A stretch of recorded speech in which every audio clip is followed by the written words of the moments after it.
안녕하세요. 인리빙 노혜경입니다. 어느새 2월 마지막 주가 됐습니다. 이제 곧 봄의 길목에 들어섰음을 알려주는 시기 3월이 시작될 텐데요. 그동안 움츠렸던 몸과 마음을 활짝 펴고 활기찬 마음가짐으로 생활하는 것이 필요한 때인 듯 싶습니다. 오늘 비지인에선 가정폭력과 캐나다 법에 대한 정보 준비했습니다. 보통 가정폭력 피해자의 경우 대처 방안을 몰라 그 피해가 커진다고 하는데요.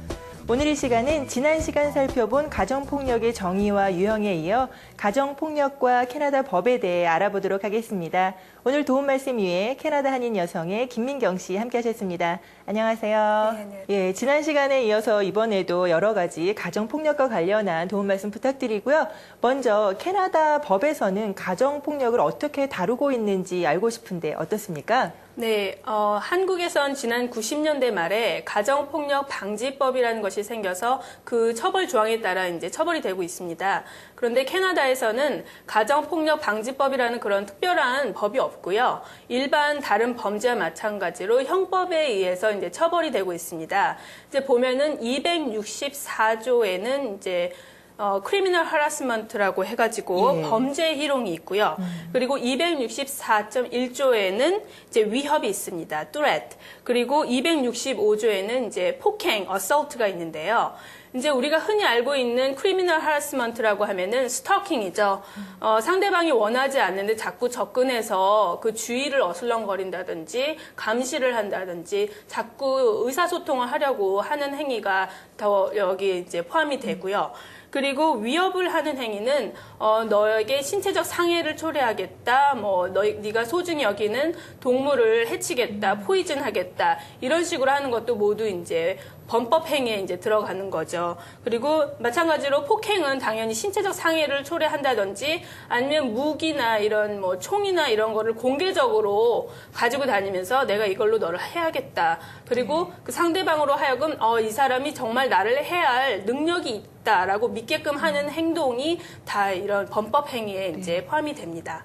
그리고 캐나다에는요, 정말 여러 가지 민족들, 정말 다양한 이민자들이 살고 있는데, 그런데 만약에 이러한 이민자들이 이제 가정폭력으로 인해서 경찰에 신고됐을 경우에 혹시 추방이라든지 또 다른 그러한 이제 불이익 같은 것을 받을 수 있지는 않을까라는 생각이 드는데 어떻습니까? 네, 우리가 이제 캐나다에 살고 있는 이민자이기 때문에 굉장히 이 신분 관련된 문제가 민감한 사항인데요. 우선 당연히 이제 캐나다 시민권자는 가해자인 경우나 피해자인 경우나 다 추방될 위험이 없습니다. 그런데 영주권자가 이제 가해자인 경우에는 그 죄질이 굉장히 심각하고 안 좋을 경우에는 추방이 될 수가 있는데요. 가해자 역시 추방 조치가 내려졌다고 해서 거기서 끝나는 게 아니고 어필 항소 조치를 할 수가 있습니다. 하지만 피해자는 당연히 영주권자면 이제 추방이 되지 않고요. 그리고 이제 보증인 부양 기간 내에 속해 있는 영주권자가 있거든요. 그러면은 요즘에는 옛날에는 10년이라는 보증인 부양 기간이 있었지만 지금은 3년으로 대폭 줄었습니다. 근데 일부 가해자들은 이런 걸 이용해서 피해자가 잘 정보에 익숙치 않다는 걸 이용해서 네가 아직 그 보증인 부양 기간 내에 있기 때문에 추방될 수가 있다. 나를 신고하면 이런 걸 이용해서 이제 학대를 하는 경우도 있는데요. 사실 보증인 부양 기간, 그러니까 스폰서십 피리어드에 있는 사람은 영주권자가 됐으면 세이프합니다. 네. 예, 추방될 그 이유가 전혀 없고요. 그리고 이제 나머지 신분들에 대해서, 그러니까 비영주권자라고 이제 저희가 나누는데, 이제 진행 중인 영주권 신청자가 있겠고요. 그리고 이제 난민 신청자, 그리고 입주 간병사라고 하죠. 집에 이제 들어와서 홈케어를 한다든지, 그리고 임시 신분 소지자면 이제 비지터라든지 워크 퍼밋을 갖고 계신 분들, 그리고 이제 예전에는 우리가 불법 체류자라고 얘기를 많이 했는데 이제 비신분 체류자들이라고 우리가 얘기를 합니다. 이 비영주권자 신분 되는 분들은 추방이 될 위험이 있습니다. 아, 네. 네. 지금 그 비영주권자 신분을 가진 분들의 경우에 추방이 될 수도 있다라고 말씀을 하셨는데요. 그렇다면 만약 그런 상황에 처하신 분들의 경우에 혹시 구제받을 수 있는 방법은 없습니까? 예, 그래서 이제 난민 신청이라고 해서 refugee claim이라는 것이 있고요.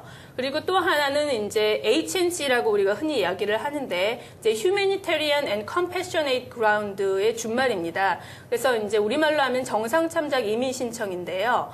그래서 만약에 이제 영주권이 진행되고 있는 상황에서 신고를 해서 뭐 이렇게 공중에 신분이 끄뜨게 됐다. 이런 경우에는 이런 이제 HNC를 통해서 이제 다시 영주권을 받을 수 있는 그 신청 절차를 밟게 됩니다. 근데 신청 절차가 굉장히 까다롭고 또 기간도 5에서 6년 정도 굉장히 길고요. 그리고 그만큼 기다렸다고 해서 다 그 영주권이 나오리라는 보장이 없기 때문에 약간 굉장히 힘든 과정이 될 수 있습니다. 예, 저희가 이제 지난 시간에 이어서 이번 시간에도 계속 가정폭력에 대해서 알아보고 있는데요. 지난 시간에도 말씀을 나눠봤지만 가정폭력이 발생하는 경우에 대부분의 피해 여성들이 시간이 조금 지나면 우리 남편이 괜찮아지겠지라는 그러한 바람으로 그때그때 즉시 대처를 하지 않고 그냥 넘기게 되는데요. 이럴 때 우리들이 어떤 식으로 대처를 해야 될지 알아봤으면 좋겠네요. 네. 우선 처음에 이렇게 손을 들어서 때리기는 굉장히 힘들어도 이게 한 번, 두 번 이렇게 반복이 되면은 굉장히 이게 폭력으로 가는 게 쉬워지고 그러다 보면은 우리가 지난 시간에 알아봤던 것처럼 폭력의 주기화가 되기 때문에 이 폭력이 한 번 주기화되면은 이 틀에서 벗어나는 게 굉장히 힘들고요. 누군가가 뭐 상담자나 이런 전문가의 그 도움을 받지 않고 개입이 없이 이 틀을 깨기가 힘듭니다. 그래서 우선 피해자가 용기를 내서 혹은 주변에 아는 사람에게 도움을 청해서 전문 상담인에게 도움을 청하는 게 우선 가장 중요할 것 같고요. 우선 이것이 좋아지겠지 하는 바람만으로는 그 폭력의 주기에서 벗어나기가 굉장히 힘이 듭니다. 가정폭력의 피해자들은 정말 언제 어디서 또 이러한 폭력이 발생될지 몰라서 계속 불안해하면서 지내고 계실 텐데 이럴 경우에 피해자들이 취할 수 있는 안전 계획이 있다면 무엇인가요? 예, 보통 안전계획이라고 하면은 굉장히 심각한 것 같은데요. 우선은 좀 가정폭력이 완전히 습관화돼서 좀 심각한 경우에 안전계획들을 이제 하시는 게 바람직한데요. 네. 우선은 이제 급한 상황에 탈출해야 되는 경우가 있을 수 있는데 그걸 대비해서 미리 중요한 서류들이라든지 그러니까 이민 서류나 헬스 카드 이런 정보들을 원본과 사본을 따로 안전한 곳에 보관을 하는 게 또 중요할 것 같고요. 네. 그리고 생필품이라든지 이런 게 등 가방 같은 경우는 가해자 눈에 띄지 않는 이웃에 믿을 만한 또는 친척집이나 이런 데 맡겨놓고 나중에 진정된 후에 찾아갈 수 있도록 하는 것도 도움이 될 것 같습니다. 그리고 안전한 환경 만들기라고 해서 가정 내에서는 가해자와 함께 살고 있을 경우에는 이제 그런 탈출 계획을 미리 세워놓고 이제 그것도 연습을 하지 않으면은 잊어먹죠. 네. 예, 그래서 학교에서 꼭 소방 안전 훈련하는 것처럼 예. 이렇게 점검을 하고 체크를 해서 그걸 가끔 이렇게 연습을 하실 필요도 있고요. 예. 그리고 만약에 이제 가해자와 따로 살고 있는 경우에는 예전에 이용했던 그런 자물쇠 문의 자물쇠라든지 이런 거를 다 교체를 해서 그리고 소화전이나 이런 거를 설치를 하는 게 좋겠고요. 그리고 이웃에는 이런 우리가 지금 별거 중이어서 이런 상황인데 우리 남편이 이 근처에 지금 접근 금지 명령을 받았는데 이런 걸 알려서 오지 못하도록 그래서 왔을 때는 경찰에 신고해달라고 이렇게 부탁을 하는 경우도 있고요. 네. 직장에도 믿을 만한 상사나 경비원이라든지 그런 분들이 있으면 미리 알려주는 게 도움이 되겠죠. 예, 이러한 그 가정폭력의 피해자들은 정신적으로도 굉장히 불안할 것 같은데 이러한 분들을 심리적으로 안정시킬 수 있는 방법 있습니까?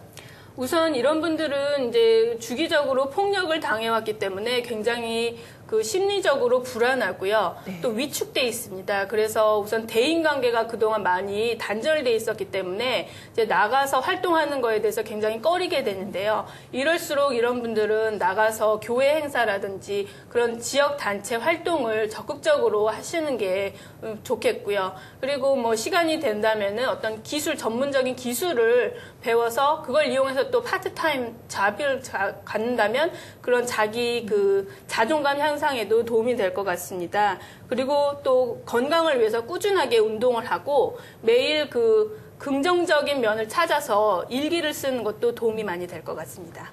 그리고 이제 그 피해 여성들뿐만 아니라 이러한 그 폭력 가정에서 자라나고 있는 자녀들을 보호할 수 있는 방법도 알았으면 좋겠는데요. 아이들 같은 경우에는 이제 엄마가 이제 아버지에게 맞고 있다 뭐 이런 경우가 되면은 이제 엄마를 어떻게 해서든지 구해보고자 이렇게 노력하는 경우가 있을 수 있는데요.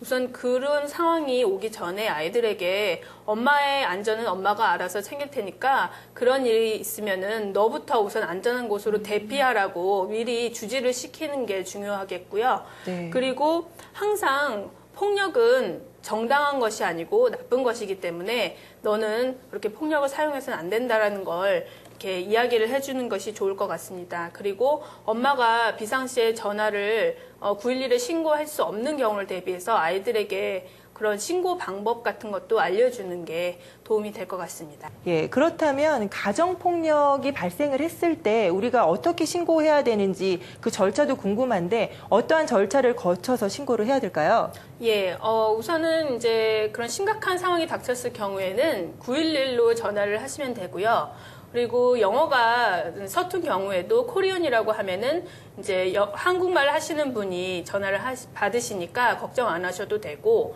그리고 집 전화로 전화를 할 경우에는 자동으로 거기에 이제 주소가 뜨기 때문에 주소를 알려주지 않아도 알아서 옵니다. 근데 핸드폰으로 전화를 할 경우에는 그게 뜨지가 않기 때문에 네. 지금 어디에 있는지 집 주소가 어딘지를 알려주는 게 중요합니다. 예, 그럼 이처럼 이제 가정폭력이 일어났을 때 경찰에 전화로 신고를 한 경우에 그 이후에 어떤 상황들이 일어나게 되는지도 궁금해지는데요. 신고가 들어오면 이제 경찰이 출동을 하게 되는데요. 이제 가정폭력 전담반이라고 해서 그런 가정폭력에 대한 여러 가지 교육을 받은 경찰들이 보통 뭐 2명 정도 이제 같이 출동을 하게 되는데요. 그래서 이제 우선 이런 경찰이 출동을 했을 때 그 경찰이 소속돼 있는 디비전 그리고 스펠링, 정확한 이름의 스펠링과 그리고 배지 넘버를 받아두시는 게 좋습니다. 만약의 경우 뭐 그 경찰의 수사 내용이 마음에 안 들어서 그 컴플레인 하고 싶다라든지 여러 가지 다시 컨택을 하고 싶을 때 그 분의 정확한 그 신상을 아는 게 중요하고요. 그리고 가해자가 옆에 있어서 마음대로 말을 못 하겠다 그럴 경우에는 가해자가 없는 곳에서 인터뷰를 하도록 요청을 할 수가 있습니다. 그러면은 경찰이 그 주변에 있는 이제 정황 증거들을 이제 수집을 하게 되고요. 그리고 보통 요즘에 이제 비디오로 이제 인터뷰를 하게 됩니다. 그리고 나서 이제 보통 그 폭행이 일어났다는 증거가 있으면은 이제 가해자는 이제 대부분 이제 체포가 되게 되는데요. 그러면은 그 폭력이 좀 심각하다 그런 경우에는 이제 보석 그 심판으로 넘어가게 되고요. 그리고 이제 좀 경미하고 뭐 잘못이 그렇게 많지 않다라는 그런 판단이 내려지면 보석 신문 없이 피해자에게 이제 더 이상 접근을 하지 않겠다는 조건부 석방으로 이제 풀려날 수도 있습니다. 이제 이런 가운데 이제 피해 여성에게는 그 상황이 어떻게 돌아가는지 모르기 때문에 굉장히 이제 불안한 나날이 되는데 이때 이제 피해 여성에게 정보가 어떻게 이제 사건이 돌아가고 있는지 정보를 주기 위해서 VWAP이라는 단체가 개입을 하는데요. VWAP은 이제 Victim Witness Assistance Program이라고 해서 이제 이런 피해자나 목격자를 지원하는 그런 단체입니다. 그래서 여기서는 이제 그 정보가 부족하고 지금 사건이 어떻게 돌아가는지 모르기 때문에 그런 것들을 이제 피해 여성에게 알려주는 일을 하고 있습니다. 그래서 이제 가해자의 경우에는 이 죄질이 얼마나 심각한지 그리고 자기 죄를 인정을 하고 있는지 그리고 전에 이렇게 또 한 번 신고가 들어온 적이 있는지 초범인지 여부를 가려서 Early Intervention 프로그램이라고 해서 EIP라는 게 있습니다. 그 프로그램에 이제 적합하다 싶으면은 이제 파 프로그램이라는 게 있어요. 네. 그거는 이제 파트너 어뷰스 리스판스라는 건데 이거는 이제 한마디로 말하면은 이제 교화 교육입니다. 이분에게 가정폭력은 무엇이고, 뭐, 왜 나쁘고, 왜 하지 않아야 되는지, 이런 것을 이제 16주 과정을 통해서 이제 다 가르쳐 준 후에, 그리고 이 사람이 얼마나 열심히 들었고, 또 얼마나 변화됐는지를 보고, 이제 그 후에 이제 결정을 내리게 되고요. 만약에 죄질이 굉장히 심각하고, 또 자기 죄를 인정하지 않고, 또 예전에도 그런 경력이 있다. 그럴 경우에는 이제 정식 재판으로 이제 넘어가게 되는 거죠. 그래서 여기서는 이제 재판 공판일이 지정이 되고, 이제 간혹 가다가 가해자가 자신의 죄를 인정하지 않고 내가 절대 하지 않았다 이런 경우에는 피해자인 경우에도 불구하고 재판에 참석해야 되는 경우도 있습니다. 네.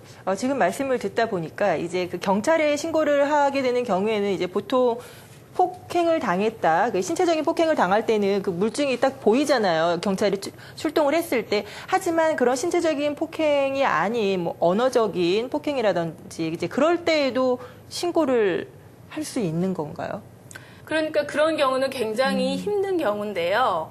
우선은 언어적인 말로만 했을 때 간혹 그 체포되는 경우도 있습니다. 왜냐하면은 뭐 죽이겠다라는 말을 했다든지 그래서 내가 정말로 죽을 것 같은 위협을 느꼈다 그러면은 체포가 될 수도 있어요. 네. 그렇지만 보통 법정에서 이런 그 정신적 학대라는 것이 인정이 되는 수도 있지만 안 되는 수도 있거든요.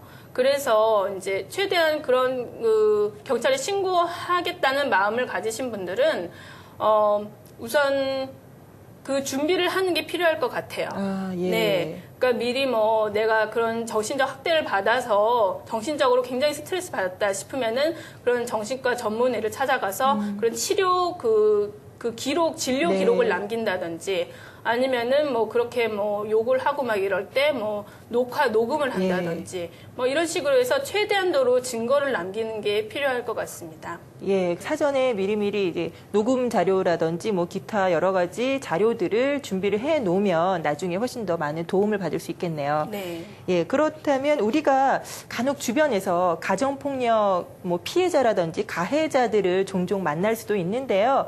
그런 분들에게 도움을 주기는 줘야 될 것 같은데 뭐 남의 가정 사니까 하면서 이제 간혹 이게 머뭇거리는 경우도 있는데 우리가 어떤 식으로 도움을 줘야 될까요? 예. 우선은 피해자에게는 비밀 보장을 확실하게 해서 안심을 시키는 게 중요할 네. 것 같고요. 그래야지 솔직하게 모든 걸 다 얘기를 하니까 그렇게 하고 그리고 적극적으로 경청을 해야 됩니다. 그분들은 어려운 이야기를 막 꺼내는 거기 때문에 뭐든지 다 이렇게 들어주면서 적극적으로 이해하는 마음으로 이렇게 들어줘야 되고요. 하지만 이 부분에서는 왜 그렇게 하지 않았니라고 하는 식의 충고는 네. 피하셔야 될 것 같습니다. 왜냐하면은 그분은 그분 나름의 인생이 있기 때문에 지금 결정을 못 내린다고 해서 지금 도움을 주고자 하는 사람이 강요를 할 수는 없거든요. 그래서 나중에 뭐 또 도움이 필요하면은 또 찾아와라라는 식으로 내가 어디 상담 기관을 가면은 내가 같이 가주겠다라는 식으로 이야기를 할 수는 있어도 어떤 식으로 지금 왜 하지 그러니라는 식의 충고는 피하셔야 될 것 같고요. 가해자의 경우에는 되도록이면 만나지 않는 게 현명한 방법인 것 같습니다. 왜냐하면 가해자는 아무래도 폭력의 그런 경험이 있기 때문에 언제 갑자기 흥분을 하면 돌변을 할지도 모르는 일이잖아요. 네. 그래서 이제 뭐 교회나 이런 단체를 통해서 잘 알고 꼭 그 피해자가 만나달라고 부탁을 했을 경우에는 뭐 불가피하게 만날 수도 있겠지만 그런 경우에는 꼭 그 사람들이 많이 다니는 공공장소에서 그것도 뭐 혼자서 나가시지 마시고 뭐 두세 분 같이 나가서 이야기를 하는데 그분들에게는 이제 폭력을 광범위하게 정의하는 게 필요하죠. 그래서 이게 머리 뭐 이렇게 조금 당겼다라고 이렇게 얘기하는 거는 이제 그것도 폭력이다라고 확실하게 정의를 내려서 그분이 그거를 인정할 수 있도록 이렇게 하는 게 필요합니다.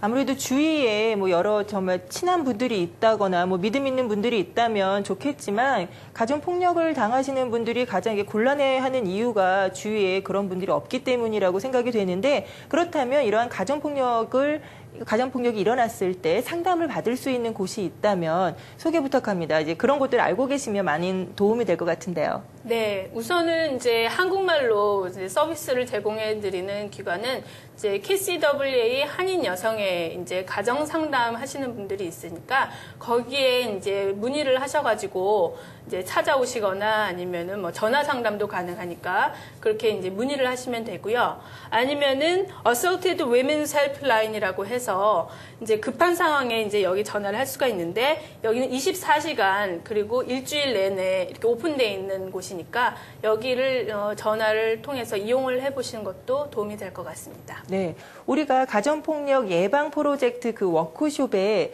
참여하기 위해서는 어떻게 해야 하나요? 우선은 이제 교회 같은 이제 종교 단체나 기관, 무슨 한인 단체 이런 또 개인들이 이렇게 모여서 만든 그런 무슨 모임 같은 거 있잖아요. 여기서 관심이 있으신 분들은 저희 한인 여성회로 연락을 주시면요. 저희가 직접 찾아가서 원하시는 시간대에 워크숍을 해드립니다. 근데 많은 분들이 뭐 나는 가정폭력과 상관이 없기 때문에 이런 거 상관이 뭐 들을 필요 없다라고 하시는 분들도 계시고 이미 또 나이가 또 지긋하신 분들은 우린 다 지나서 이제 그런 거 상관없다. 그리고 이제 미혼이신 분들은 우리랑 상관없다. 당연히 이렇게 하시는데 미혼이신 분들은 앞으로 이제 결혼을 하시게 될 걸 대비해서 들어두시면 이제 도움이 되고요. 그리고 노인 이제 좀 나이가 지긋하신 분들은 이제 주변에 그런 안타까운 후배, 인생 후배들을 네. 많이 도와주기 위해서 이런 정보들을 알면 그냥 막무가내식으로 도와주기보다는 정확한 지식과 정보를 주면서 이렇게 도와줄 수 있으니까 모든 분들 남녀노소한테 다 유익한 워크숍이 될 것 같습니다. 그렇다면 마지막으로 가정폭력 문제에 대해서 한인 사회 분들에게 당부하고 싶은 말씀이 있다면 부탁드립니다. 예, 예전보다는 가정폭력에 대한 인식이 많이 바뀐 것 같아요. 그래서 이런 한인 커뮤니티 내에도 우리 그 프로젝트 같은 이런 프로그램이 생겨날 수 있었던 것 같은데 아직까지도 가정폭력 이 말 한마디에 인상 찌푸리시면서 그런 거 뭐 들을 필요 없다고 이렇게 말씀하시는 분들이 계시는데요. 절대 가정폭력은 가정 내의 그런 가정사가 아니고 우리가 사회적인 문제로 공동 대처해야 되는 그런 네. 사회 문제입니다. 그래서 우리가 지난해에 우리 한인 커뮤니티를 떠들썩하게 했던 그 빅토리아 사건에서도 이웃들이 그렇게 무관심했던 게 참 충격으로 다가왔습니다. 그렇게 많이 시끄럽게 싸웠는데도 불구하고 이웃들이 단 한 번도 신고를 하지 않았다는 점. 그래서 아마 이렇게 더 큰 충격적인 사건으로 그게 더 발전할 수 있지 않았나 생각이 들고요. 우리가 가정폭력이란 문제를 좀 더 우리 한인 커뮤니티에서 없애고 예방하기 위해서는 우리 전부가 나서서 관심을 가지고 대처해야 된다고 생각합니다. 오늘 이 시간은 캐나다 한인 여성의 김민경 씨와 함께 가정폭력과 그리고 캐나다 법에 대해 알아봤습니다. 오늘 도움 말씀 감사합니다. 반신욕은 심장과 몸에 부담을 주는 전신욕과는 달리 하체에만 수압이 작용하기 때문에 누구나 무리 없이 즐길 수 있다고 하는데요. 반신욕을 하면 신진대사와 혈액순환이 활발해지기 때문에 신체 기능이 전체적으로 개선된다고 합니다. 건강한 몸을 위해 하루 30분씩 투자해보는 것도 좋을 것 같네요. 저는 다음 주 새로운 소식으로 찾아뵙겠습니다. 안녕히 계세요.